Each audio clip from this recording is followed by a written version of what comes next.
What's up, everybody? Welcome to Move the Sticks. DJ Bucky back with you. Buck, we're going to talk about some of these contracts that got doled out, one of which I would say, predicted maybe the day before it happened when we were talking about Christian McCaffrey. We'll get to that. We'll get to, obviously, the huge contract that was signed there in Minnesota. When you get one of the best wide receivers in the NFL, and Justin Jefferson, that deal gets done. What's to come after that? So we're going to have some fun talking about that stuff. I want to talk about what's going on in the NBA and how that relates to the NFL. I think there's an interesting topic there. But as we get started, I got to ask you. I see the shirt. I see you're repping the team here, the high school squad. What does the offseason look like right now? What are we doing? Well, ready to go? The offseason consists of tryouts. So right now, we do all the thing in the spring, but you have to have tryouts every year. So in the midst of having a bunch of tryouts, like I don't know how many kids. I think it was 115 kids out for two programs, JV and varsity. In a perfect world, you try and cut the team down to 90, 45, and 45, which is kind of like a manageable number. Yeah. So trying to do that. But DJ is very similar because you've been the Grim Reaper before. Yeah. I've been cut like 5 times in a career. And so you're trying to do that. You're not trying to run an NFL team, but you're also trying to like that fine line between like, I want to give people a high school experience versus, man, I need to protect you. I need to protect you because it's not safe. So how do you manage those things? You got guys who are coming out like their 12th grade year, but they've never played before. And you're like, dude, it's so hard to teach someone how to play some of these things. And as a coach, are you trying to create a football factory? Are you trying to use football as kind of like a vehicle to teach life lessons? So you're trying to find like that middle ground where you keep guys, particularly if they're younger, to give them an opportunity to be with the team because there's so many things that are beneficial to being a part of the team. So that's the tough part. So just in that part, and you hate to crush dreams and that stuff. So just trying to figure that part out. Here's a question.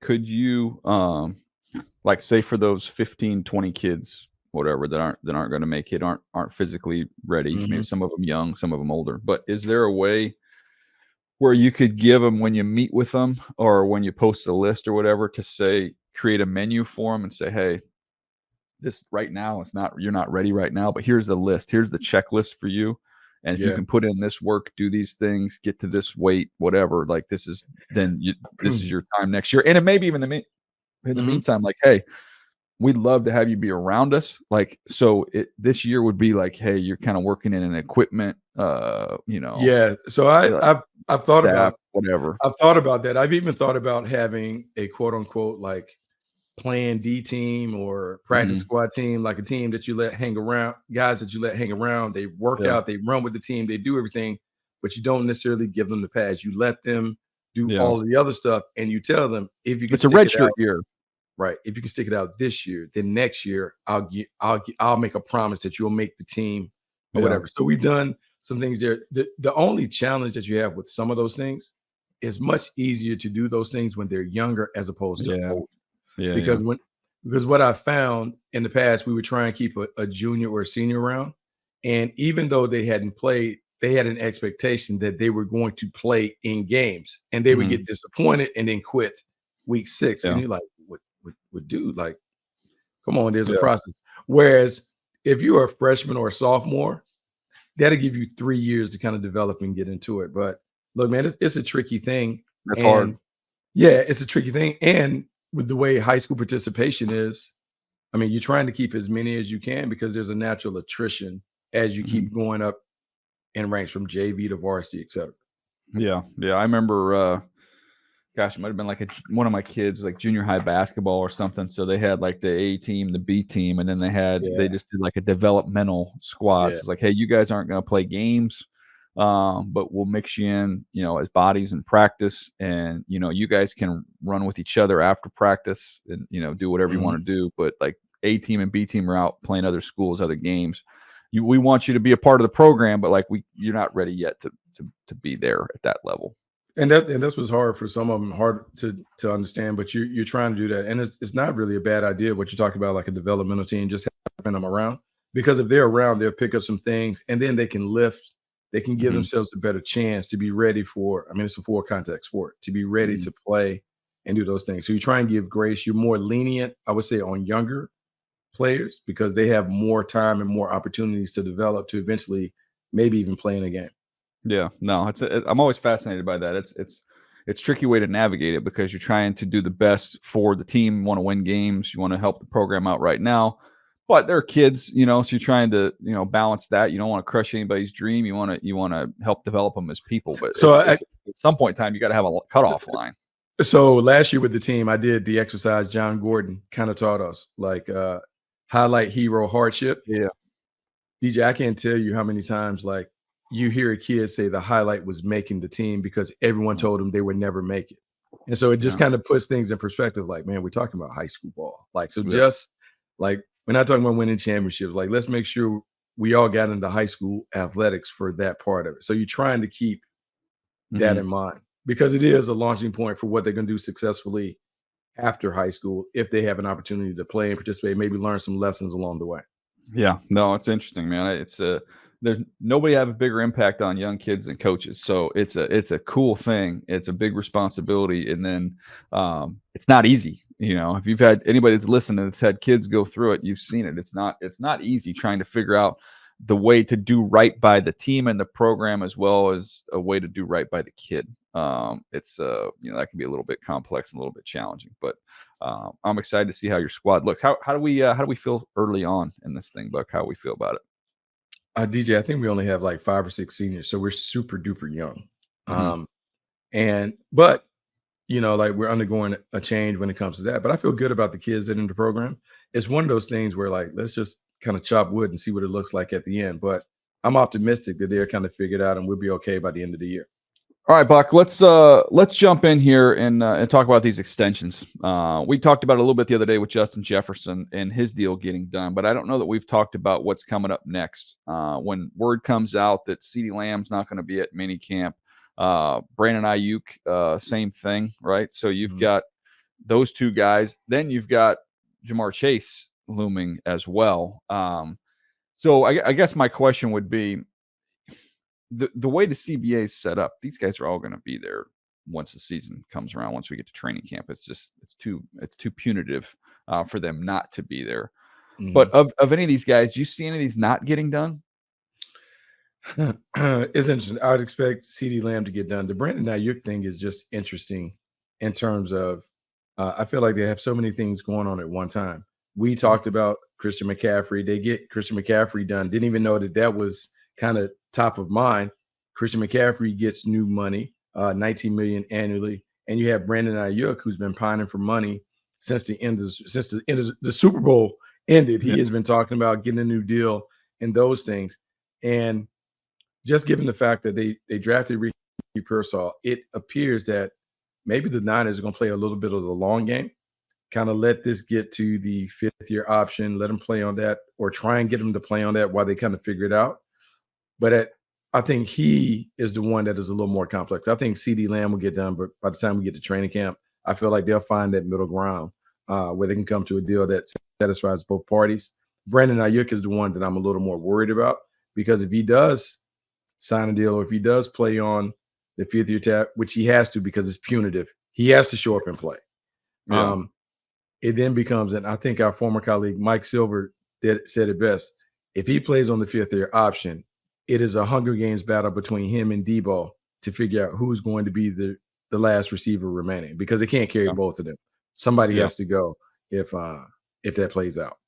Yeah, I think I'm with you in terms of I think CeeDee Lamb, they figured that out. That gets done, and it's going to be a big number. By the way, when they put his numbers side by side with Justin Jefferson, he holds his own on that. Right? You know what I mean? Right? Like I feel like we kind of talk about it like Justin Jefferson, and there's this huge gulf between him and everybody else. And it's like, not when you look at those numbers side by side. CeeDee Lamb is right there. Which going back to that year, CeeDee Lamb was my top wideout in that draft. I mean, we had all those wideouts. And it's just, he's held up through that whole process. So I think he gets done. The Aiyuk thing to me is interesting because I'm not as confident that his long-term deal gets done there in San Francisco, but you can look at it and say, well, okay, well then would they trade him now while he has a ton of value? And you're a team that's on the doorstep of winning a championship. You're not going to be able to fetch anything in return that's going to help you in this upcoming season. So to me, that wouldn't really make sense. More so, like you were saying, we kind of string this out, franchise tags, maybe that's the route that they go, and maybe try and buy some time here. But, if you're a team that's out there looking for one of these wide receivers that could potentially pop free and pry one of these guys away from one of these teams, I don't know. I just don't see San Francisco doing that. The only way I could ever possibly see something like that happening is if it was a rare player for player move where they're getting somebody to come in and help their Super Bowl ready team right now. And we just don't see a lot of that. You don't see a lot of that. And here's the thing. And look, we have a lot of buddies that are sitting in those decision-making seats right now. But if you're the San Francisco 49ers, look, they have everything in their power to play hardball because Brandon Aiyuk doesn't have any leverage really when it comes to it. He's on a 5th-year option. The fines and the money for penalties for a holdout are so prohibitive that you can't really afford to do that. We saw Chris Jones do it, but he talked about, man, that $2 million that hurt him. It hurt him. He said it. He continued to say it even after he got his deal. Like, yeah, man, I got to go deep in the playoffs so I can make up for this money that I lost with the fines.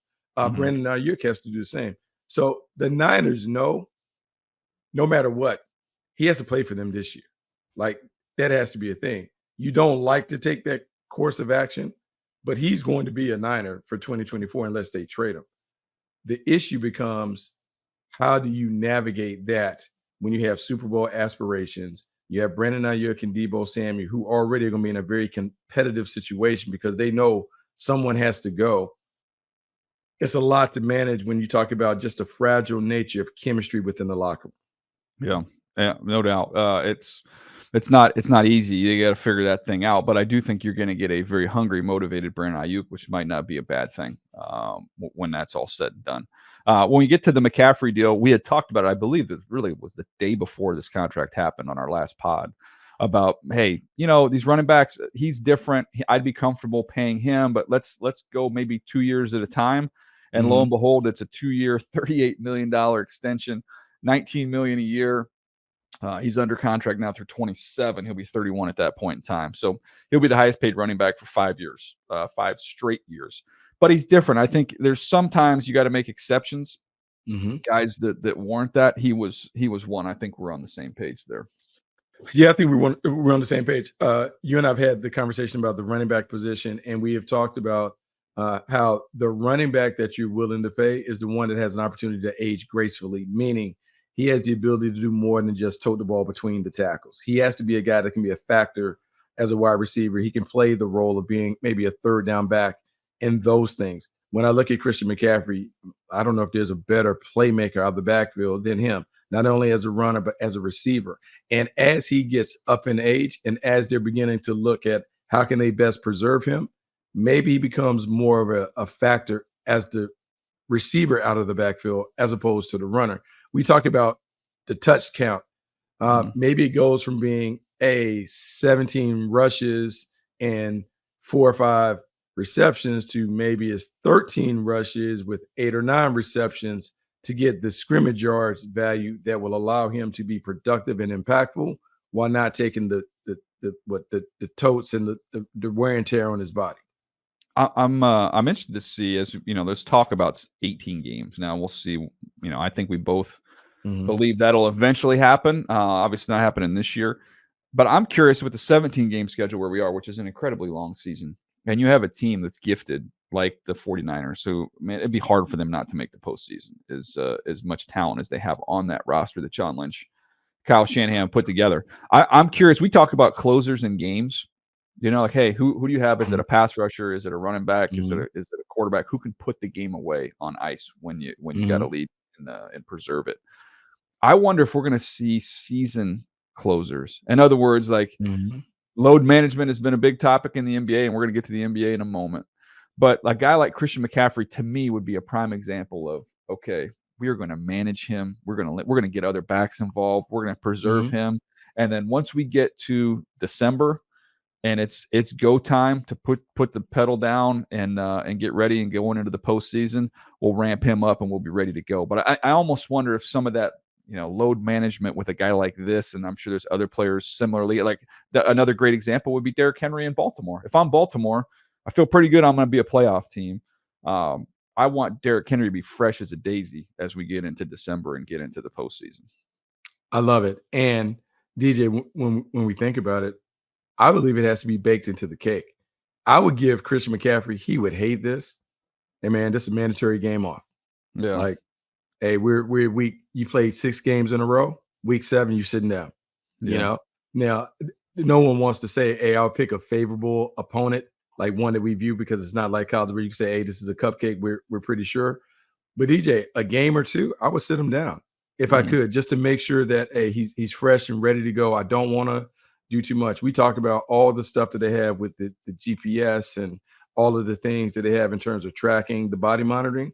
If he's had a heavy workload and we feel like his levels are down, man, sit him, because the Christian McCaffrey that I want is down the stretch. When we're in that month of December, getting into the postseason tournament, I want him playing at his best. So whatever we have to do early in the year to keep him fresh and upright, let's err on the side of being conservative to keep him healthy so he can be, the all-pro back that we know that he is when it comes to December and January. Yeah, I think it's smart. Shoot, I would look at the same thing on somebody that the 49ers paid on the other side of the ball. I would look at Nick Bosa and say, look what our defense looks like with Nick Bosa, and look what our defense is like without Nick Bosa.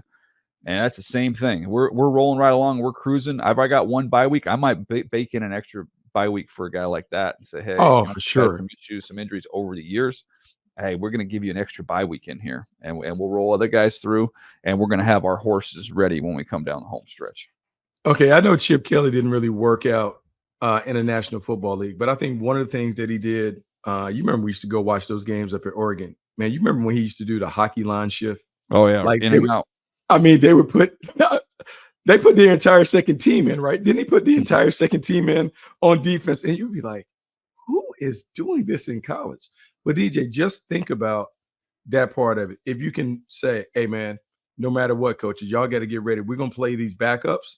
These guys have to get 10 to 15 snaps a week, because that's the only way we're going to be fresh down the thing. So figure it out, have trust in them, put them in where we can get it done, but they have to play, because with the season, and I'm just saying even with this year, but once the season extends, you're not going to be able to play guys those maximum snaps. No. You're just not going to be able to play them 65, 70 a game. They're not going to last. So coaches have a tough time playing young players. Everyone has to get in the room and say, hey, guys, we got to play the young players. They got to get on the field. We got to play them, because that's the only way we're going to have the team that we want at the end of the season. Yep. I mean, I don't know. I know it would be dicey because of the importance of keeping Aaron Rodgers upright and healthy. But I even look at, man, you got Olu Fashanu, who you drafted in the first round, who's not listed as a starter right now because you've got Tyron Smith, Morgan Moses, 2 33-year-old tackles.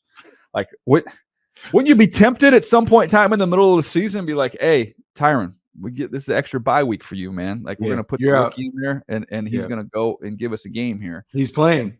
Yeah. He's playing. But the other side of it is, what happens if that happens and Olu Fashanu were to get beat and Aaron Rodgers got hurt? You'd get crushed, right? So it's not an easy decision, but I think it's a conversation at least. It has to be. DJ, I think you have to play him, man. I think you have to just drop them in the pool, and they got to figure out how to swim. That's the only way they can get better. As much as we talk about practice and being on the sideline and all those things, the only way you really get good as a player is by playing. You have to go through some of those moments in the heat of the fire to figure out how to play. And coaches have to have enough about them. I can't even say coaches. Everyone in the organization has to be aligned on how we're going to play the young players. Because if you leave it to the coaches, they're always going to lean to the veterans, the trusted guys. If you do it with the scouts, they're always going to say, throw the young guys in. There's a happy medium, but the young guys have to play, because we've seen it, DJ. There are these undrafted late round picks that we talk about, like, oh, man, it's going to be so hard. Then we go and we look in the postseason. They're starting for a team. Yeah. A guy comes out of nowhere and he's a prominent player because of injuries and those things. Well, you need to include that, and you need to factor that into the equation and just get them on the field to get them the valuable experience. Yeah. I mean, some of the stuff's going to happen naturally because the guys are going to get hurt and you're going to be forced to use other players in a short term or maybe even in a long term capacity. But I think I think there's an element to it now. I think that obviously the NBA has been known for it and got criticized for it. But as the season gets longer and maybe another game coming down the road here, I think that's an area that teams are going to do their homework on, and they're at least going to have the conversation about. Speaking of the NBA, Buck, we're going to take a quick break. When we come back, there's some takeaways from who's left, the two teams in the NBA Finals, and how that correlates and connects to the football world. We'll jump into that right after this. All right, Buck, let's start first of all here. Dallas Mavericks. I mean, really, you talk about a two-headed monster, right? When you look at Luka Doncic, you look at Kyrie Irving and how they've kind of just taken over here through the postseason and navigated the way through the Western Conference Finals. It got me thinking about, NFL comparisons in terms of who are some duos, like a connection, a duo that can just get on a hot streak and can literally carry a team. It's a lot harder in a 22-man sport. We got 22 guys in the field versus 10. But I do think we have some examples in the league. We absolutely have some examples. And just using the Luka Kyrie thing as the jump off point, Jalen Waddle, Tyreek Hill. That's the first thing that comes to mind. Those two guys can single-handedly take over the game. DJ, doing the research, 87 receptions of 20-plus yards. Both of those guys back-to-back have gone over 1,000 yards. Tyreek Hill has gone over 1,700 yards in each of the past two seasons.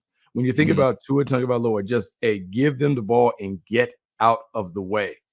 I mean, both of them can put the ball in the paint. They can do it. They're dynamic. They're explosive. You have to talk about them. You got a game plan around them. And that allows the other parts of the team to go to work.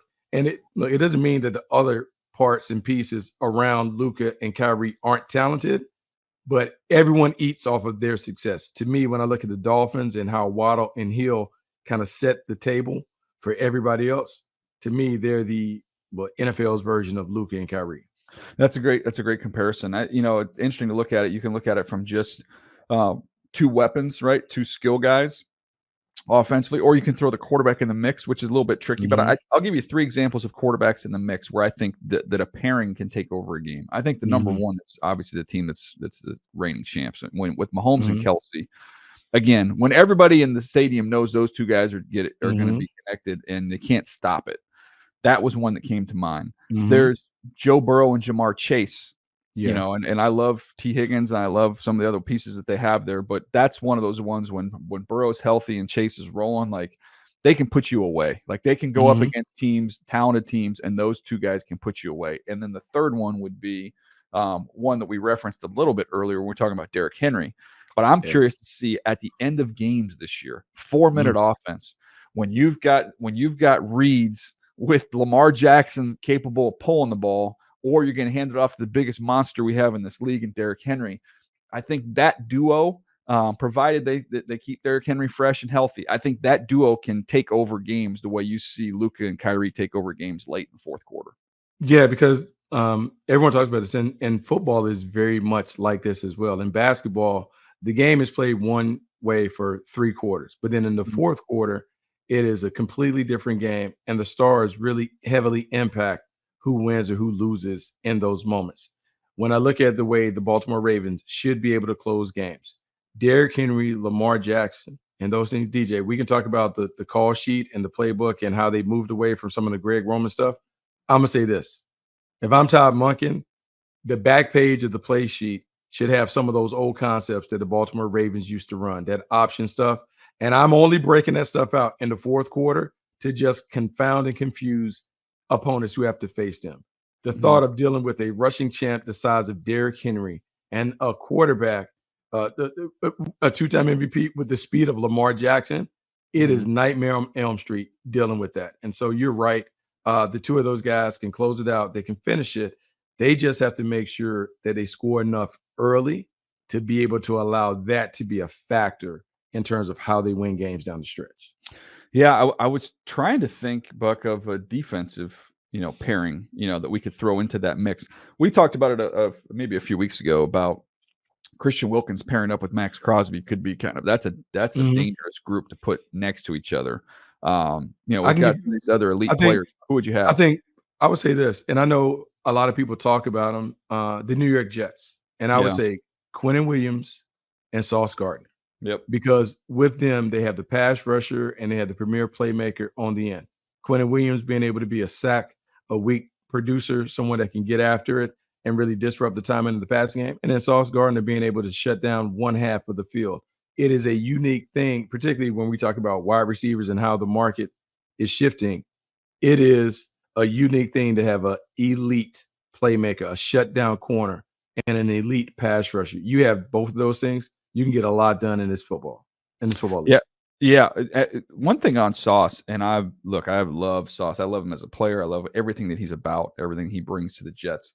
I think I was talking to somebody about this. Might have been RC with Ryan Clark, but we were talking about him. Like, man, the only thing he's missing is just catch the ball. Like, he doesn't turn it over. He's got to transition from being a shot blocker to being a steal guy. You know what I mean? Like, he's unbelievable at finding it, poking the ball away. But like, we got to catch some of these things, man. Like, if he catches the ball with these opportunities he gives himself, Sauce is Wembanyama or he's Rudy Gobert. He's out there just popping them away, but he needs to steal him. He needs to just give him a tumble. He needs to take it and turn it over and create more opportunity. But you're right.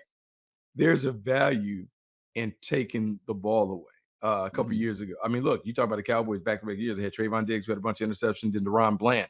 But they take it, but they also give it a little bit too. Yeah, they run up. You can run up both sides of that scoreboard. But there's something to that. But you're right. That would be Sauce Gardner, Quentin Williams is an interesting tandem. I'm trying to think. We talked about Christian Wilkins and Max Crosby being a tandem because those two pass rushers being able to effectively get it done. Is there anybody else in the league that we're missing in terms of on the? We have a lot of great individual guys. So like I think about that D tackle group. You mentioned Quinnen. Quinnen, you could put maybe it's Jermaine Johnson who's kind of rising up, a young player next to him. But like you've got Simmons in Tennessee. We've got some of these other great defensive tackles around the league. Chris Jones obviously can play inside, can play outside, is a special talent.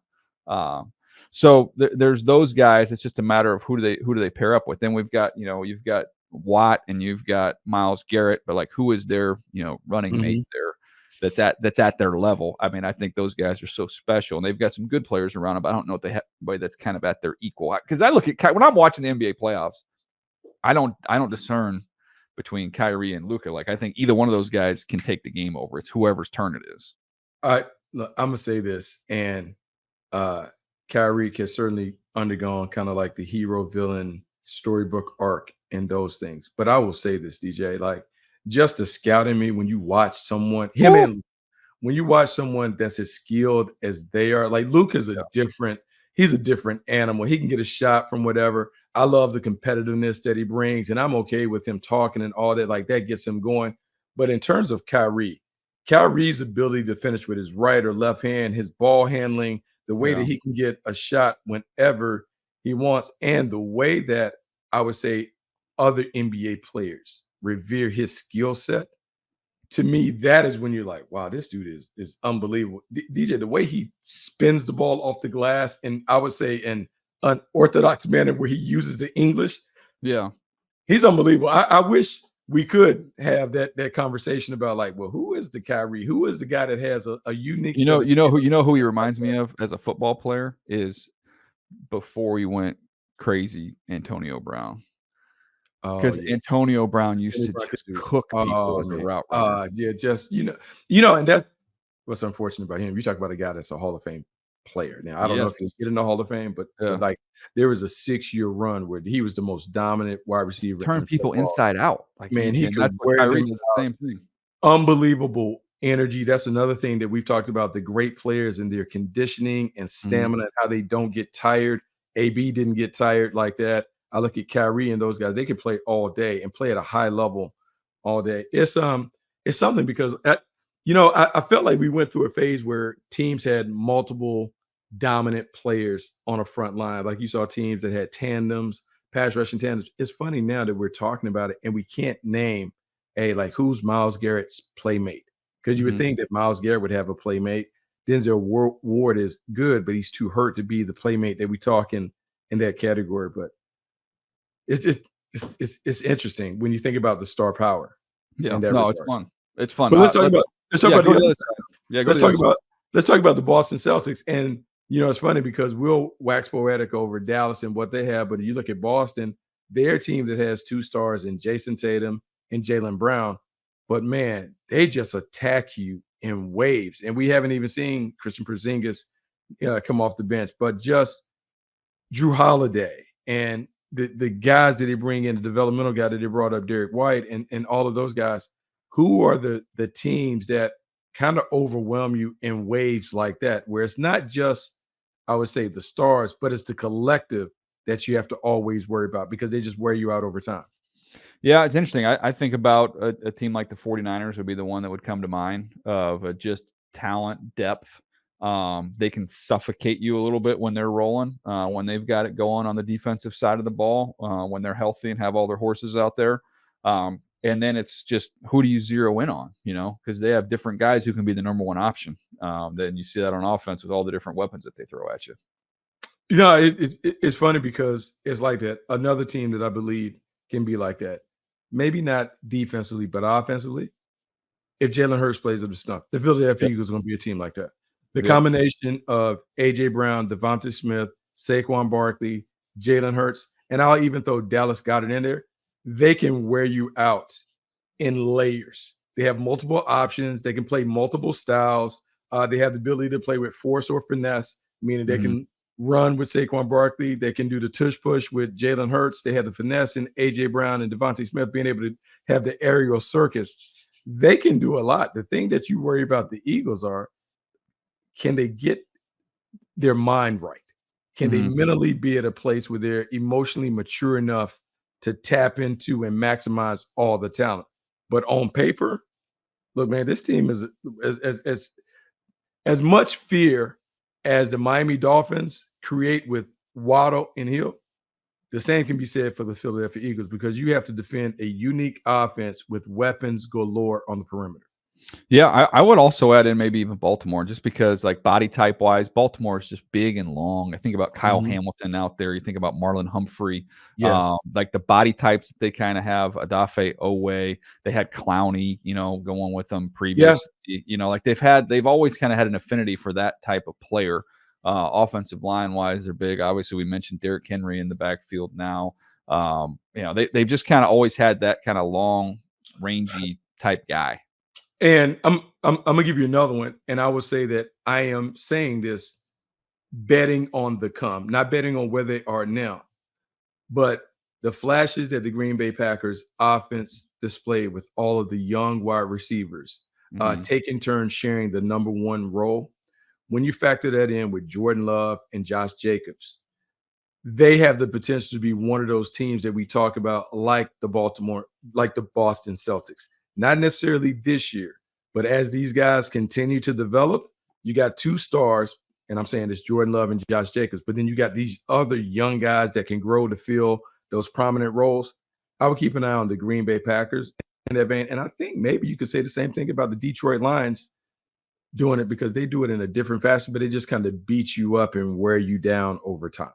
Yep. And again, if we're looking at teams that aren't there yet, but are trying to build something similarly, I would say the Indianapolis Colts, Chris Ballard has tried to do that. We talk about their athleticism score and how long they are every year and ranging and athletic. Like they've got a bunch of those types of guys that are kind of built that way. And obviously getting Anthony Richardson healthy for a full 17 games, that'll be a big part of what they do as well. But it is interesting. It's just there's 2 different ways, right? We can star power you or we can beat you with a massive amount of depth that we have. And not to say that, the star power of the Mavericks, they don't have depth. They have some depth, not as much depth as Boston.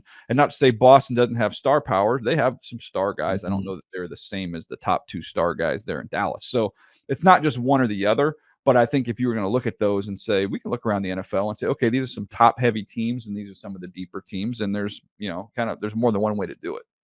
Yeah, there's certainly more than one way to do it. You can lean on the stars, and sometimes your stars are so overwhelming that you may not need all of the other stuff. I think in time, I think the team builder in me and maybe in you would prefer to have the team that has the depth that can just wear you out over time because it reminds me of the college game. When I think about Georgia in its prime, I think about Alabama and the way they've done it. I think there's something unique about having a deep, talented squad that can just overwhelm you over the length of a game.